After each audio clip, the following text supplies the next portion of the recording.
पुराना समय में कोरोना नहीं था, लेकिन बहुत बड़ा एक बीमारी था, लेप्रोसी।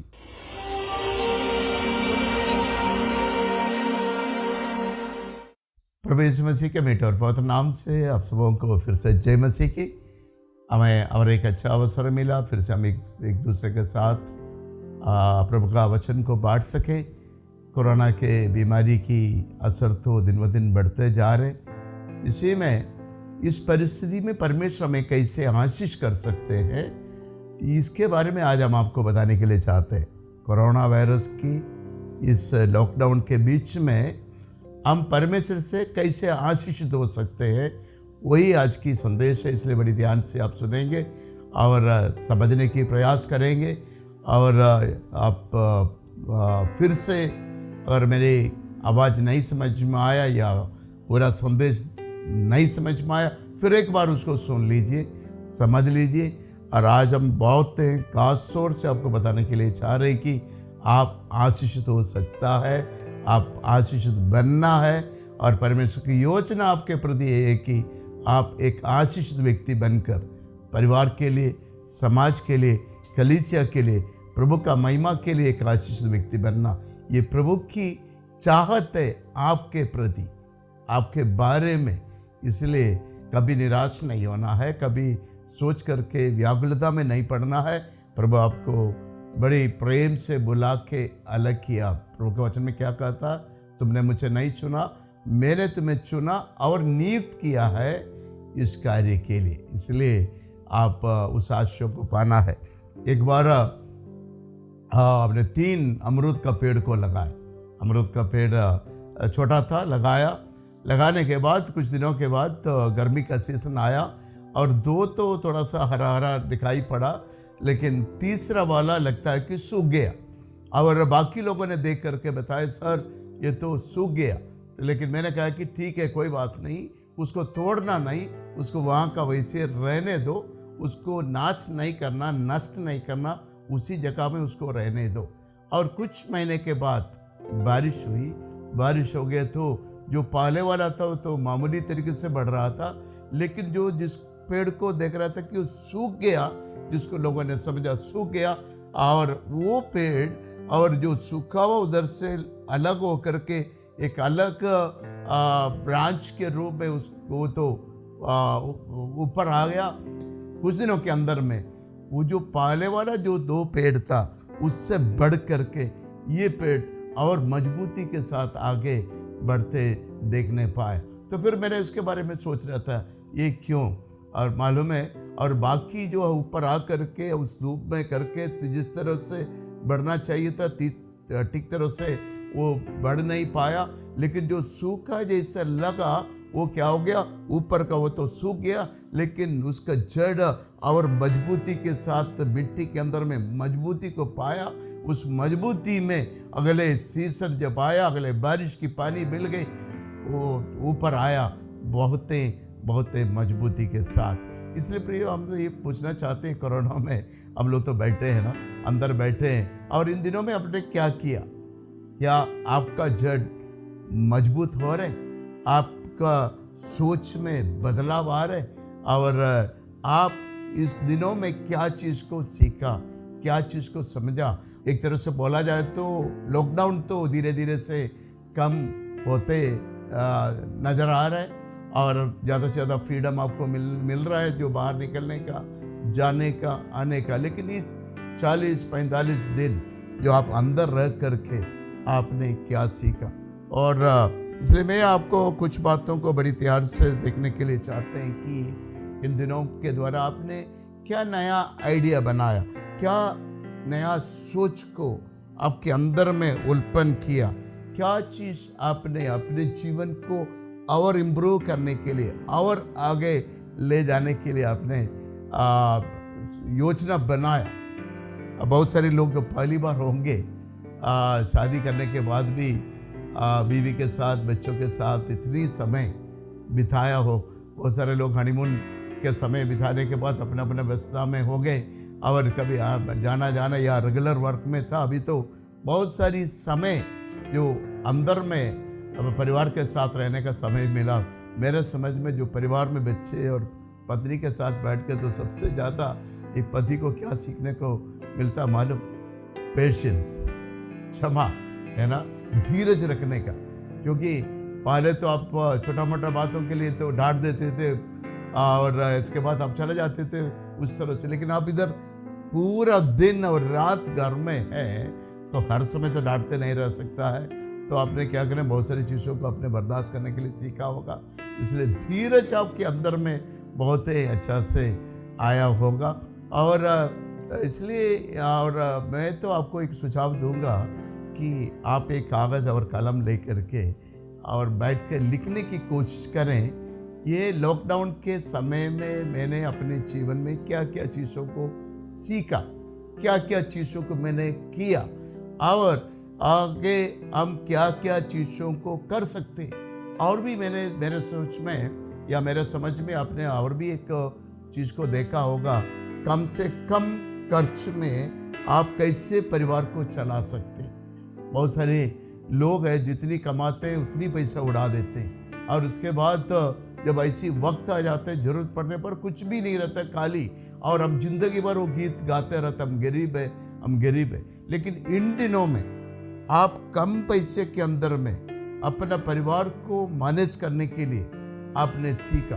मेरे समझ में आपने कोई तो भूखे में नहीं रखा होगा, आप कुछ तरह कुछ खाया होगा और परमेश्वर के अनुग्रह और सामर्थ्य आपके साथ रहा, आपको भूखे में मरने भी नहीं दिया, भूखे में रहने का मौका भी नहीं दिया, लेकिन कम से कम में आप उसको मैनेज करने के लिए सीखा।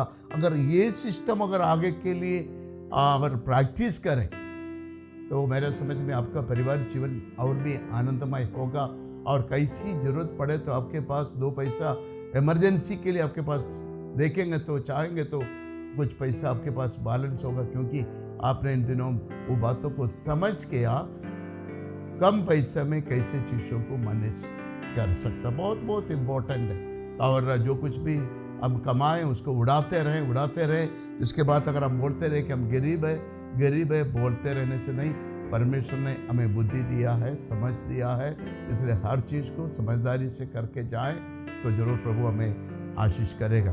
तो मैं और ये लॉकडाउन को बाइबल के साथ थोड़ा तुलना करके दिखाना चाहते हैं।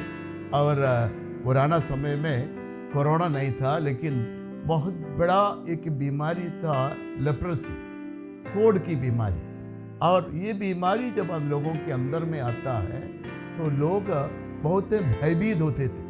आज भी हम देखते हैं कि अलग कॉलोनी उनके लिए बना कर रखा है, लेप्रोसी कॉलोनी, और उसमें वो लोग रहते हैं, उनके बच्चे लोग रहते हैं। अभी तो बच्चों में वो बीमारी नहीं है, फिर भी उनको वहाँ रहने के लिए मजबूर हो जाते हैं। तो पुराना बाइबल के अनुसार आप लेवियों की किताबों में आते समय वहाँ हमें 4 बातों को देखने के लिए मिलता है जो कोरोना में आजकल सरकार जो करने के लिए हमसे कहा जा रहा है, जो सुनकर के हमें बहुत खराब लगता है, हमें उसको मानने के लिए हम तैयार नहीं हैं।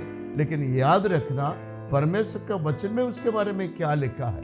सबसे पहले अगर हम देखें, कुछ बाइबल के वचन को मैं आपको बताने के लिए चाहते हैं। और आप लेवियों की पत्रिया में अगर आप आते हैं, वहाँ पर उसका 15 का 13 वचन में लिखा है कि तुम हाथ धोते समय बहते हुए पानी में हाथ धोना।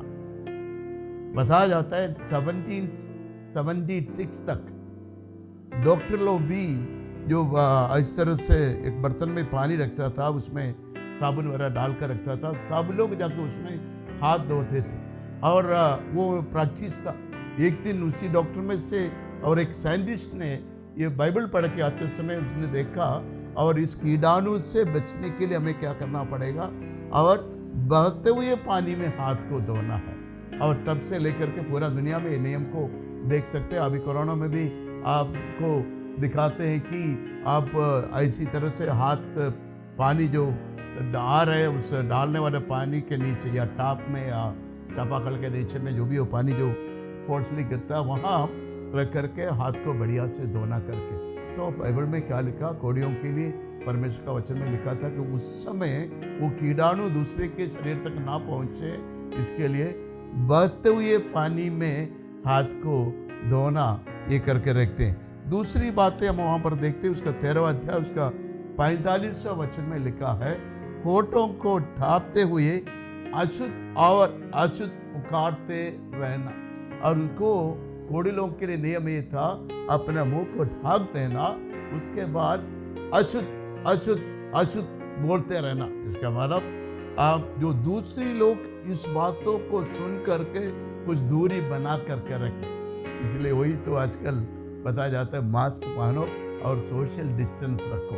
और उस समय फैलने वाला उस बीमारी से बचाने के लिए परमेश्वर के वचन में ये बात को लिखा, मुंह को ढांक दो और अशुद्ध और अशुद्ध बोलो, ताकि दूसरे लोग आपके नजदीक तक ना आ सके।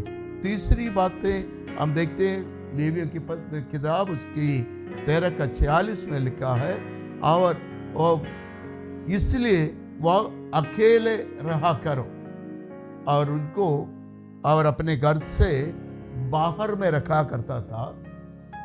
उसको अकेले रहने के द्वारा वो बीमारी दूसरों तक नहीं फैलते। इसलिए तो बोलता है कि क्वारंटाइन बोल करके लोगों को अलग रहने के लिए बोलता है। और पुराना समय में बाइबल के अनुसार ये काम तो करते आया, करने के लिए बोला गया था, लोगों ने उसको प्रैक्टिस भी किया है।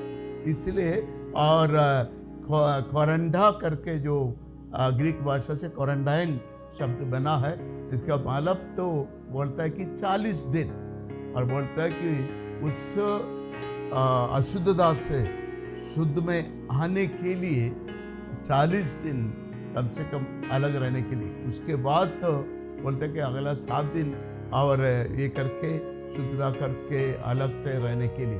तो क्वारंटाइन बाइबल के अनुसार, पुराना समय में बाइबल के अनुसार भी ये बताया करता था, ये करने के लिए ये काम को करना है। इसलिए और चौथी बात का नियम वहाँ पर वो था, और जो वस्त्र वो लोग पहनते थे, चाहे कपड़ा हो या चमड़े वाला हो, और वहाँ पर साफ तौर से लिखा उसको आग में जला देना, आग में जला देना। इसका मतलब वो वस्त्र फिर दूसरा कोई ना पहने। हो सके आज के जैसे तो बड़ा बड़ा वॉशिंग मशीन और इस तरह की व्यवस्था नहीं था, इसकी वजह से वो तो बाहर में रख करके बोला कि वो अपना वस्त्र भी उस तरह से जला करके नाश हो, क्योंकि उसके वस्त्र के अंदर में कोई कीड़ा न है, किसी प्रकार से घर के अंदर ना आए। इसलिए बाइबल में लिखा है कि उस वस्त्र को जला दें। इसलिए कोरोना वाला के बोलते हैं कि शुद्ध रहना है और उनके गर्म पानी में नहाना है, वो वस्त्र को गर्म पानी में धोना है। इसलिए आजकल तो जिसके घर में वॉशिंग मशीन है तो पानी गर्म में डाल करके उसको धो सकते हैं, या नहीं तो अगर आपके घर में गर्म वॉशिंग करने का वॉशिंग मशीन नहीं है, याद रखें अच्छा गर्म पानी में उस कपड़े को धोने की ज़रूरत है। अगर किसी को बीमारी है और वो वस्त्र को जब तक ऐसी ना करें तब तक दूसरे कपड़े के साथ ना मिलाए, दूसरे लोग ना पहने, ये परमेश्वर के वचन में लिखा है। ये तो नियम है। तो नियम को पालन करने वाले लोग आशीषित होता है। उसके द्वारा उस परिवार में और किसी को बीमारी ना हो करके उस परिवार को बचाने के लिए, समाज को बचाने के लिए सारी नियम को बताया जाता है। और जो आज्ञा को मानने वाला आशीषित होता है, उनके द्वारा दूसरे लोग आशीषित होते हैं। और भी मैं कुछ बातों को बताने के लिए चाहते हैं, और हम आशीष कैसे पाएंगे करके हम बताएंगे। और लेकिन उसके बीच में थोड़ा सा आप ध्यान रखिएगा, अगर मान लो कि आपने आग को देखा, आग को देखने के बाद आपके पास 2 ऑप्शन है। क्या ऑप्शन है? वो आग से बच के आप जा सकता है, या उस आग में से होके जा सकता है। अगर आपको मालूम है आग में से होके जाएंगे तो क्या हानि होगा करके आप समझते हैं। इसलिए अगर आप जो निर्णय लेते हैं उसी पर आपका डेस्टिनी है, आपके निर्णय के ऊपर है अगले का, आपका आगे का भविष्य आपके इस निर्णय के आधार में है। ये बात को ना बोलना। और बच्चे को स्कूल में भेजता है, बच्चे के पास भी 2 ऑप्शन है, चाहे वो अच्छी तरह से पढ़ करके आगे के लिए अच्छा भविष्य बनाए, या नहीं तो आलसी बन करके बीच में ही पढ़ाई छोड़ करके उनका भविष्य को उस प्रकार से बने। और हमारे पड़ोसी के साथ भी हमारे पास 2 ऑप्शन है, चाहे उनके साथ अच्छा से प्रेम व्यवहार से रह सके, या नहीं तो उनके साथ दुश्मनी के साथ लड़ाई करके रह सकता है।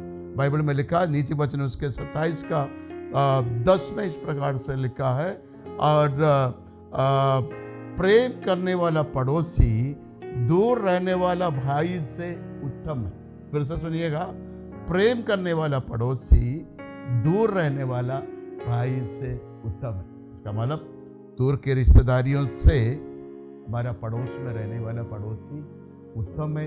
आपकी ज़रूरत पर तुरंत आपको मदद मिलने के लिए किसकी ज़रूरत है? आपके पड़ोसी की ज़रूरत है। इसलिए मैं आपको बताना चाहूँगा कि आप अपने पड़ोसी से प्रेम में अच्छा व्यवहार के साथ रहिएगा। बहुत ही ज़रूरत है, क्योंकि दिन रात कभी भी ज़रूरत पड़ने पर आपके दूर का रिश्तेदार लोग, आपके भाई लोग, बहन लोग तुरंत आकर के आपको मदद नहीं कर सकता है। इसलिए आपको तुरंत मदद मिलने के लिए आपके पड़ोसी ही आपके लिए नज़दीक वाला मददगार है। इसलिए अगर आपके पड़ोसी से आपके रिश्ता अगर अच्छा नहीं है, तो आप ज़रूर कोशिश करना है कि आपके पड़ोसी से अच्छा प्रेम व्यवहार बना कर रखें, ताकि मनुष्य को कब दूसरे की ज़रूरत पड़ेगा कहना मुश्किल है। इसलिए हमारे जीवन में कोई भी तरह के घमंड है उसको छोड़िए। यीशु मसीह ने अपनी चेलों को पैर धो करके नम्रता को दर्शाया, तो आप एक मसीह हो करके थोड़ी सी बातों के लिए बर्दाश्त ना करके पड़ोसी से रिश्ता खराब करके रखिएगा तो अच्छे नहीं होगा। प्रभु का वचन के अनुसार नहीं है। प्रभु का वचन जो कहता है, और दूर का रिश्तेदार से हमारी पड़ोसी अच्छा है।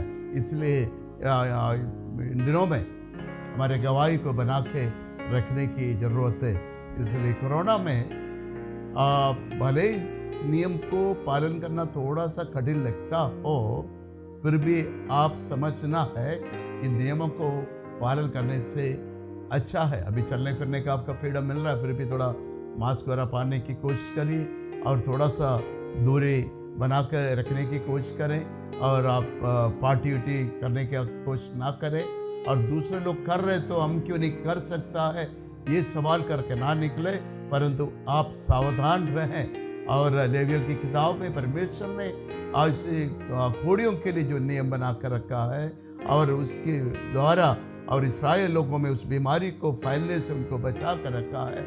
इसलिए कोरोना का बीमारी के असर खास तौर से नॉर्थ इंडिया में बढ़ते जा रहे। इसलिए मैं आपसे कहना चाहूँगा कि आप थोड़ा सावधान रहने के लिए सीखें, और आप लापरवाही का काम ना करें। और परमेश्वर हमें बुद्धि दिया है, समझ दिया है, वचन दिया है, अभी हमें उपदेश मिल रहा है, और ये सब कुछ करने के बाद भी अगर आप बेवकूफ़ बन करके बीमारी को बुलाएंगे तो अच्छा नहीं होगा। इसलिए प्रार्थना के साथ, बुद्धिमानी के साथ समझदार बन के चलें। उसके लिए प्रभु आपको आशीष करें। और ये नियम को पालन करने के द्वारा परमेश्वर मैंने जैसे कोरोना बीमारी से लोग बच सकता है करके हम लोग सुना, कोढ़ी लोग कैसे बच सकता है, दूसरों को कैसे उस बीमारी से बचा सकते करके सुना। अभी मैं आपको बताने के लिए चाहता है, परमेश्वर का वचन का मानने से हमारा जीवन में कैसे हम आशीषित हो सकते हैं, कैसे हम आशीष को पा सकते हैं, कैसे हम समाज में, चर्च में, रिश्तेदारों के बीच में, परिवार के अन्य लोगों के बीच में हम एक आशीषित व्यक्ति बन के कैसे रह सकता है, उसके बारे में हम आपको बताने के लिए चाहता है। इसलिए आप मेरे साथ खोलिएगा लेवियों के पत्री उसका 26वां अध्याय, उसका 3 से लेकर 12 तक का वचन आप ध्यान से पढ़ लीजिएगा। तो ये वचन सुनने के बाद फिर एक बार आप पढ़ लीजिए लेवियों की किताब उसकी 26वां अध्याय 3 से 12। और वहाँ पर परमेश्वर ने बात को शुरू करता है, यदि तुम मेरी विधियों पर चले और मेरी आज्ञाओं को माने तो हमें मिलने वाला 11 आशीष के बारे में हम आपको लिस्ट के साथ बताना चाहते हैं, जो प्रभु के वचन में लिखा है। 11 आशीष है। अगर हम प्रभु की बातों को मानेगा, तो हम प्रभु की आज्ञाओं को मानेगा, तो प्रभु के वचन के लिए हम अपने जीवन में अगर उचित स्थान देगा, तो हमारे जीवन में होने वाला 11 आशीष के बारे में आप देख सकते हैं। सबसे पहले लिखा, मैं तुम्हारे लिए समय समय पर मेघ बरसाएंगे। इनका मतलब हमें किसान वालों को मालूम है कि समय समय पर बारिश मिलने से होने वाले आशीष। इसलिए परमेश्वर का वचन में लिखा है, अगर तुम मेरी बातों को मानेगा तो समय समय पर तुम पर मैं बारिश को भेजेंगे, मैं को बरसाएंगे। ये केवल बारिश के बारे में नहीं है, समय समय पर आपके जीवन के लिए होने वाली जो आशीषें आपको चाहिए, उन आशीषों को प्रभु देने के लिए तैयार है। इसलिए केवल शब्दार्थ में नहीं लेना है कि केवल बारिश का मतलब सीजन में होने वाला बारिश ये नहीं है। तो बोलते कि समय समय पर तुम पर मैं को बरसाएंगे। इसका मतलब आपके जीवन में जब उसकी जरूरत है तब परमेश्वर उस कार्य को करेंगे। दूसरा वचन उसमें लिखा है, मैं तुम्हारे देश में सुख चैन दूंगा। मैं तुम्हारे देश को क्या करेंगे? सुख और चैन दो, शांति से रखेगा और तुम इन व्याधियों से परेशान नहीं होंगे। तीसरी बात, तुम समझो, तुम आराम से सोओगे, तुम्हारे कोई भी डरने वाला नहीं होगा। तुम आराम से सो सकता है, तुम्हें डराने वाला कोई नहीं है। बहुत लोगों को रात में नींद नहीं लगता है, कभी कभी तो कोई सपना देखता है, कभी कभी दूसरे के से लड़ाई करके लड़ाई की वजह से होने वाले डर रहता है, और किसी को जो है और कल का दिन कैसे चलेगा करके सोचते सोचते रात की नींद चला जाती है।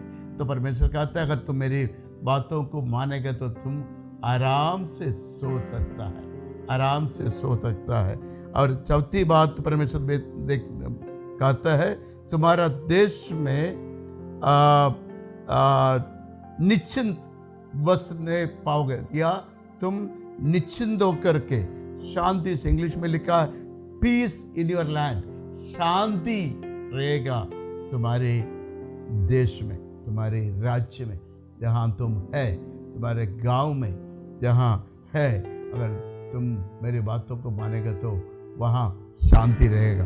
पांचवी बात लिखा है, कोई भी दुष्ट जानवर को वहाँ रहने नहीं देंगे। No harm through the wild animals.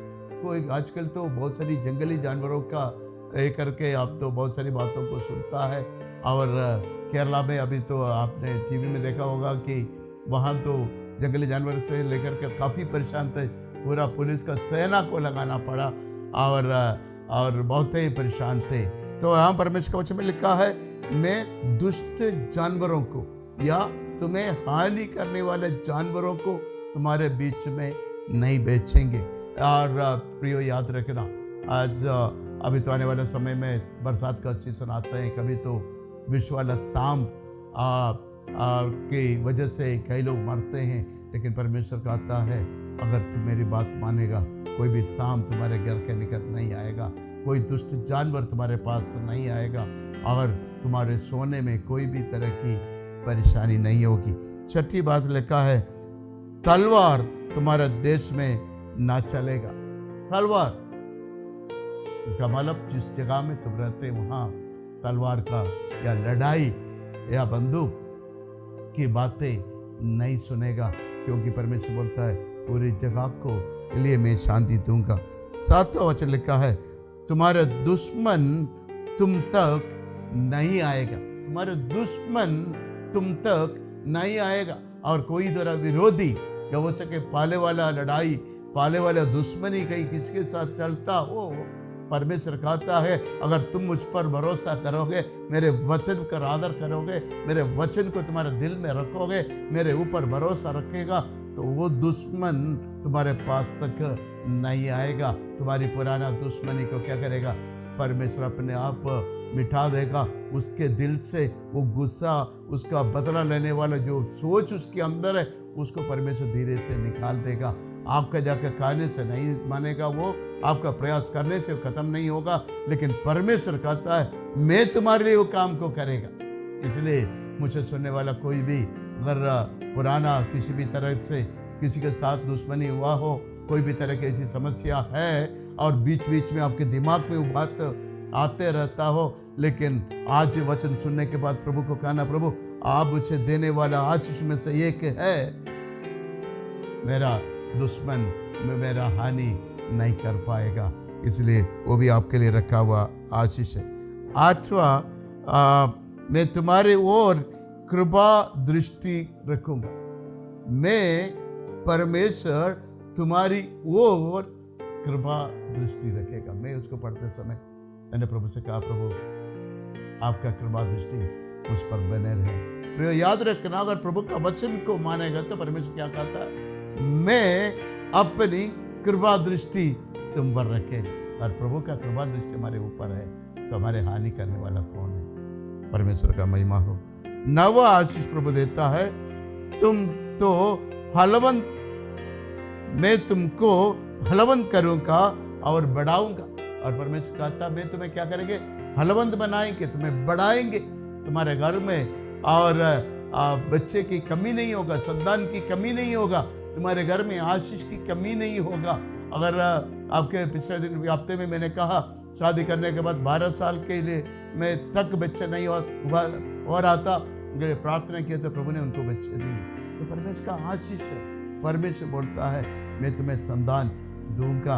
अगर आपके जीवन में नहीं है क्या है तो प्रभु से कहना, प्रभु ये आपका वचन है, ये आपकी ओर से मुझे मिलने वाला आशीष है, मुझे वो आशीष चाहिए करके आप हकदार बन के प्रभु से मांग के ले सकता है। और 10 वाला आशीष है, तुम रखे हुए पुराने अनाज को खाओगे। तुम्हारा रखा हुआ पुराना अनाज को खाओगे। इसका मतलब तुम्हारे घर में खाने का कमी कभी नहीं होगी। तुम्हारे घर में खाने की कमी कभी नहीं होगा। मैं प्रभु का धन्यवाद करता हूँ कि कोरोना के बीच में परमेश्वर ने हम सबों को संभाल कर रखा। हर एक लोग को खाने के लिए कहीं ना कहीं से प्रभु ने व्यवस्था करके दिया। क्या हम प्रभु का धन्यवाद नहीं कर सकते? परमेश्वर कहता है कि मैं तुम्हारे लिए, तुम्हारे घर में तुम्हारे अनाज की कमी नहीं होगा। फिर तो विधवा के घर के वो आटा के कहानी आपको मालूम है, आपको याद होगा। उस विधवा के घर में थोड़ा सा आटा था। एक परमेश्वर का दास वहाँ आ करके उससे बोलते, वो तो अपने बड़ी योजना बना करके रखी थी कि थोड़ा सा आटा है, उसको ले करके एक रोटी बनाएंगे, बेटा को खिलाएंगे, उसके बाद बेटा और मैं दोनों जाकर के मर जाएंगे क्योंकि इसके बाद कोई उपाय नहीं है। तब परमेश्वर अपनी भविष्यवक्ता को उसके घर में भेज के उस स्त्री से कहता है, तुम जाओ मेरे लिए एक रोटी बना के लाओ। तो बोलती है कि मेरे पास थोड़ा सा आटा है, मैंने सोचा बच्चे को, बेटा को एक रोटी बना के खिलाएंगे और उसके बाद मरेंगे। लेकिन वो बात को सोच को बदली, सीधे घर गई और एक रोटी बना के लेके आया परमेश्वर के दास के पास। और उसके बाद वो बोलता कि फिर से एक रोटी बना के लाओ। फिर जाकर के बर्तन में देखते तो जितनी आटा पहले था उतने आटा फिर भी उस बर्तन में उसको देखने को मिला। फिर बनाए और उस देश में 7 साल के अकाल चला। वो 7 साल उस बर्तन का आटा कभी खत्म नहीं हुआ।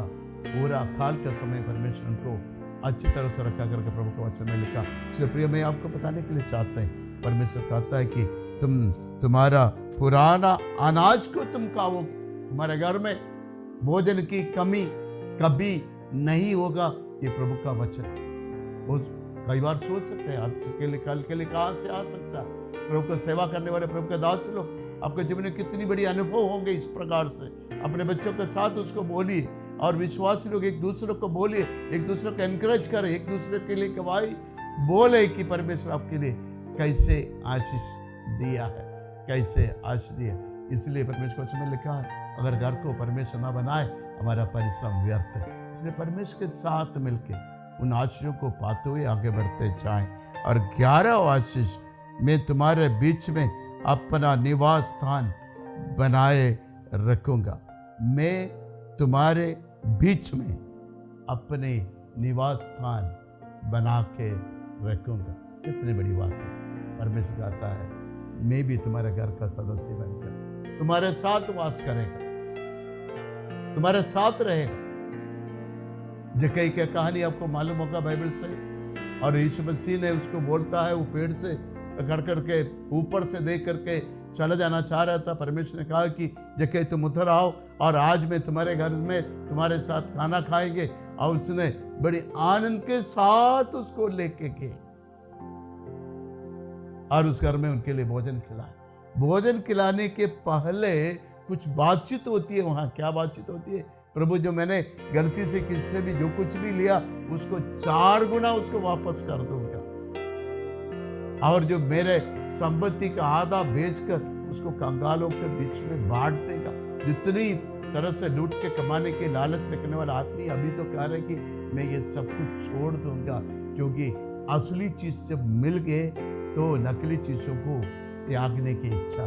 परमेश्वर की असली प्रेम जब आपके अंदर आ जाएंगे, असली समर्पण आपके अंदर आ जाएंगे, तो आप परमेश्वर की अनुग्रह आशीष को इस प्रकार से पाएंगे। आप जितनी समर्पित होंगे, जितनी उसको के लिए शरण लेंगे, उतना आप आशीष होंगे। इसलिए प्रिय, आज मैं आपको बताने के लिए 11 उस तरह की आशीष के बारे में बताएं। इसलिए अगर आज आपके जीवन में, जैसे मैंने शुरू में जो कहानी बोला पेड़ का, उस तरह से थोड़ा सा सूखा हुआ अवस्था जैसे है, लेकिन उस अवस्था में भी अगर आपके नीचे का विश्वास की गहराई आपके अंदर में मजबूत है, थोड़े दिन के बाद वो तो बाहर आएगा, बाहर वो दिखाई देगा। इसलिए वो आशीष प्रभु आपके लिए रखा है, इसलिए आप उससे वंचित नहीं होना। परमेश्वर आपको चाहता है, परमेश्वर आपसे प्रेम करता है, परमेश्वर आपके साथ रहना चाहता है, परमेश्वर इन सारी आशीषों को आपको देने के लिए चाहता है। क्या इस परमेश्वर को सच्ची श्रद्धा के साथ, सच्चे प्रेम के साथ, सच्चे समर्पण के साथ उनकी आराधना करेंगे? सर्वशक्तिमान प्रभु, संसार के सृष्टिकर्ता, जो पूरा दुनिया को चलाने वाला परमेश्वर कहता है, मैं तुम्हारे बीच में तुम्हारे साथ रहने के लिए चाहता हूँ। क्या प्रभु को आपके घर में बुला के ले जाने के लिए चाहेंगे? आपका जीवन का केंद्र बिंदु बनाने चाहेंगे? आपका जीवन का निर्णय लेने के लिए और हर एक बातों में प्रभु के लिए उचित स्थान देने के लिए चाहेंगे? अगर ऐसी है, ये सारी आशीषें आपके लिए रखा है, आपके लिए रखा है। कोरोना को देकर के डरने की जरूरत नहीं, अभी का परिस्थिति को देकर के डरने की जरूरत नहीं। आपके लिए इन सारी आशीषें परमेश्वर रखा है। लेकिन ये सारी आशीषें आपके हृदय का विचार, आपका प्रेम, प्रभु के प्रति आपका प्रेम, आपके समर्पण, इस पर आधारित है। इसलिए आपका आशीष के लिए जिम्मेवार आप स्वयं हैं। आज का दिन में क्या इन आशीषों को पाने के लिए अपना जीवन को प्रभु के हाथों में समर्पित करके प्रार्थना करेंगे? आइए मेरे साथ अपने सिर को झुकाएं, आंख को बंद करें और प्रभु से कहें, प्रभु आप सर्वशक्तिमान प्रभु हैं, आशीष देने वाला परमेश्वर है, आज कल और हमेशा एक सा है। आपका वचन कभी बदलता नहीं है। जो भी वचन आपके वचन में लिखा वो आमीन और आमीन है, उसमें बदलेगा नहीं। इसलिए प्रभु हम आपका धन्यवाद करते हैं। आज हमने उन सारे 11 तरह का आशीष के बारे में सुना जो मेरे लिए रखा है, मेरे परिवार के लिए रखा है। इसलिए प्रभु हम उन आशीषों को पाने के लिए चाहता हूँ। आप प्रभु उसको पाने लायक मुझे बना दे। आपकी इच्छा के अनुसार चलने के लिए मुझे बुद्धि, ज्ञान और समझ और आपका अनुग्रह हमें पर उड़ेल प्रभु। मैं अपने जीवन को और परिवार को आपके हाथों में सौंपता हूँ।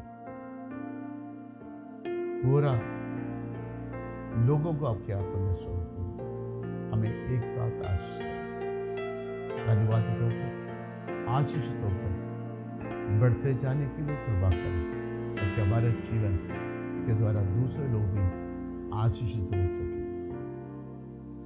आपने कहा तुम जाओ, बहुत आयत का फल लाओ, ताकि इसके द्वारा पिता की महिमा पुत्र के द्वारा हो सके। हाँ प्रभु, उस कार्य को करने के लिए हमें सहायता करें। धन्यवाद करते प्रार्थना सुनने के लिए यीशु मसीह के मीठे और पवित्र नाम से मांगते हैं, आमीन आमीन।